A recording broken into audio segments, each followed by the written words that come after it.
Istilahnya Nurholis Majid pada pertemuan mau bikin komite reformasi terakhir sebelum Pak Harto mundurkan diri, semua setuju bikin komite reformasi. Satu-satunya yang beda Dr. Nurholis Majid, pendiri Paramadina. Dia pakai bahasa Jawa yang kasar sekali. Pak Harto wis warak. Rakyat biasa menghina Soeharto, katakan Soeharto lu tuh udah kenyang. Soeharto tersinggung, aku juga nggak patean. Besoknya terjadilah transisi power to Habibie.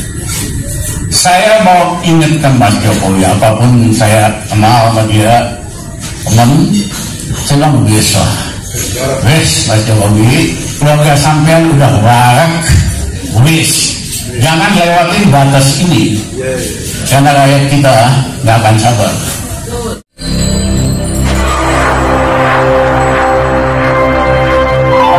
Assalamualaikum warahmatullahi wabarakatuh.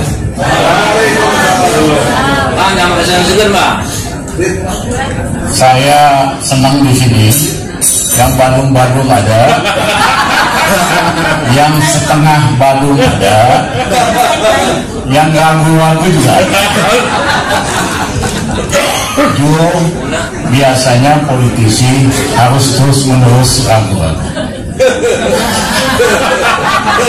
Ini teman lama saya, ya. Jelek-jelek Rita Ramli itu yang membantu mengedit ADART PAN. Salah satu pendiri PAN. Ya, cuman waktu itu Mas Amin minta saya masuk jadi ketua PAN, saya nolak, saya usulkan Dr. Arif Arimam. Kemudian Bang Taufik Imas bujukin saya, kita tahu harus jadi ketua PDIP. Kita menolak. Gus Dur panggil, kamu pilih apa aja jadi ketua PKB, asal jangan gantiin saya. Kenapa saya mau tetap independen? Karena harus ada yang menyuarakan aspirasi rakyat. Mohon maaf kalau aspirasi partai kan tentu banyak kepentingan, ya kan? Wajar namanya partai, dan dalam demokrasi memang harus ada partai. Tapi ada 40% rakyat kita pada dasarnya non partai. Nah, mereka konstituennya Rizal Ramli, itu aja dah gampangnya. Nah, yang kedua, hari ini banyak capres-capres seperti Pak Marzuki Ali katakan tadi, capres modal polling doang. Ya, Jokowi dulu canggih, dia nyewa 9 perusahaan polling, 3 dibayarin sama teman saya Luhut Panjaitan, 3 lagi yang bisa lihat aja, 3 James. Tiap 2 minggu hasilnya Jokowi naik terus media berbayar. Nah, teknik ini diikuti lagi oleh yang sekarang ini, oleh Ganjar, ya kan? Polling yang sewa 7 biji, media berbayar, ya pokoknya naik tiap 2 minggu kan ada upgrade.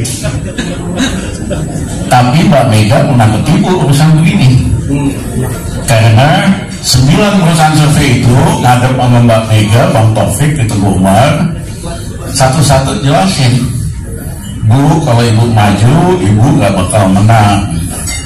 Tapi kalau PDIP ajukan Pak Jokowi, pasti menang. Dan yang lebih penting lagi, ada bonus Jokowi. PDIP bakal naik dari 16,5% ke 33%. Gila gak bonusnya itu? Yang lain bilang bakal naik ke 35%, ke 34%. Range itu dari 32 sampai 39%. Dan mereka presentasinya canggih, pakai tabel, grafik.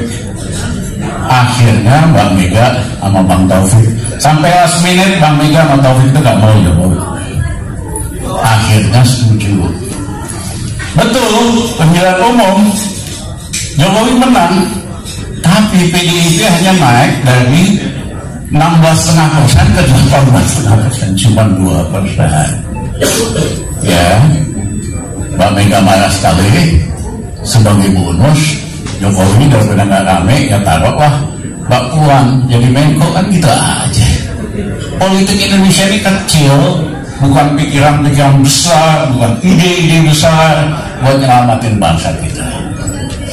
Nah, kita sudah lewati pemilihan orang dengan model pencitraan, hasilnya kayak gini. Saya mohon maaf, saya kan kenal Jokowi jauh hari.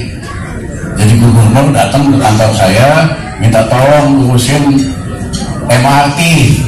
Dia nggak punya teman di luar negeri, ya kita urusin 2 minggu jadi mulai MRT. Ya, nah poin saya stop, ini waktunya tinggalkan pemilihan presiden lewat pencitraan. Hasilnya aduh, iya kan? Ini Ganjar ini kayak Ahok lah. Ingat gak Ahok politiknya naik terus?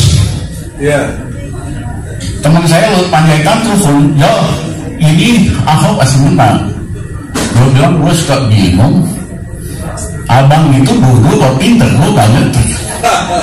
Abang yang bayar perusahaan holding, tugasnya naik-naikin Ahok, habis itu abang percaya hasilnya.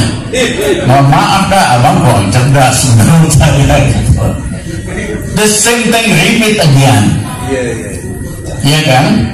Ganjar ini kan kayak balon, tusuk aja sama kawan-kawan pakai jarum dikit, tempes itu kata bapaknya. Dia cuma buat di Jawa Tengah, Jawa Timur yang berlanjut nih Ganjar.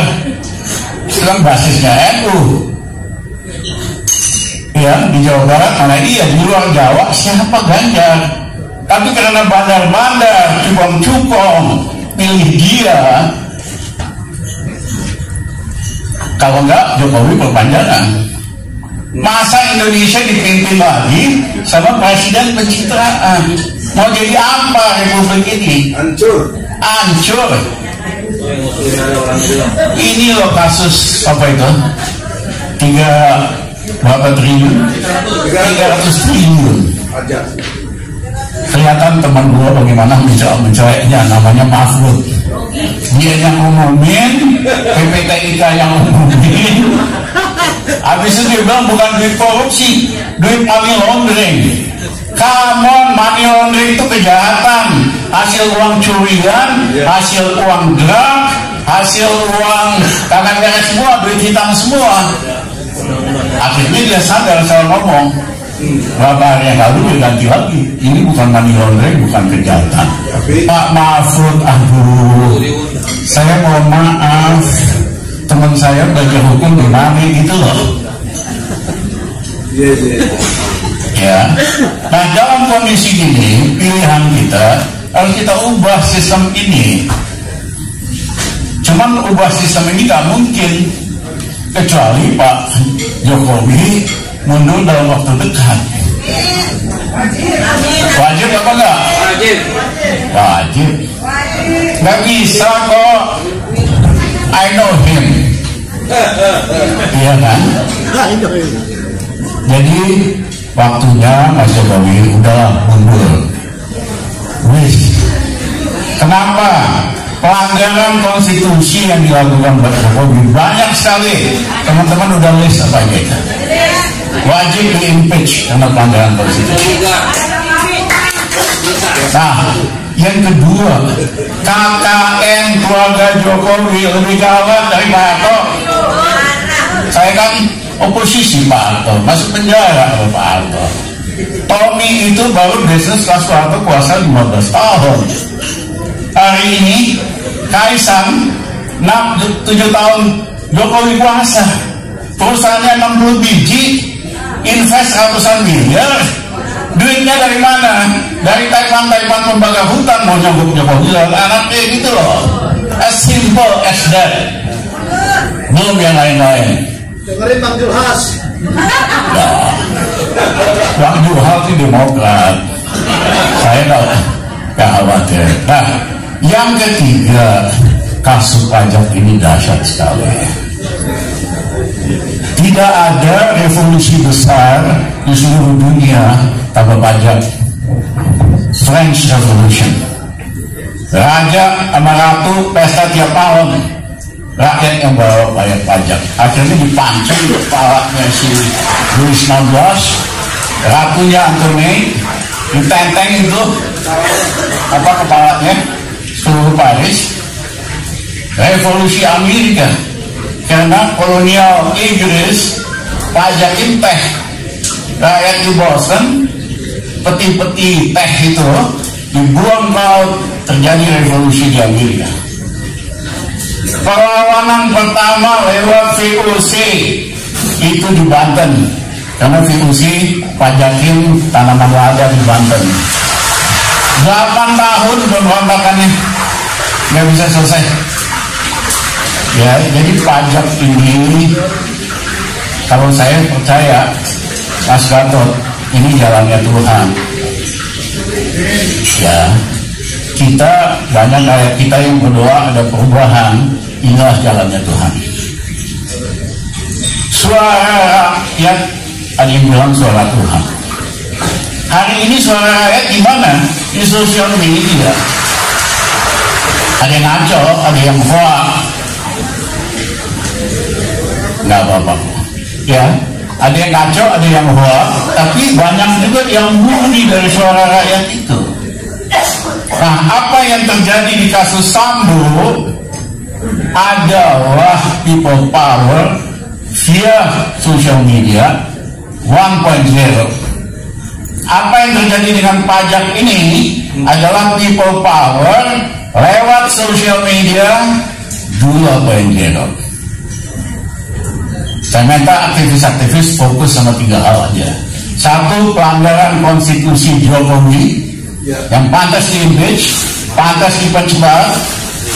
Yang kedua adalah KKN anak-anaknya dan elit ini luar biasa ganasnya dibandingkan Soeharto.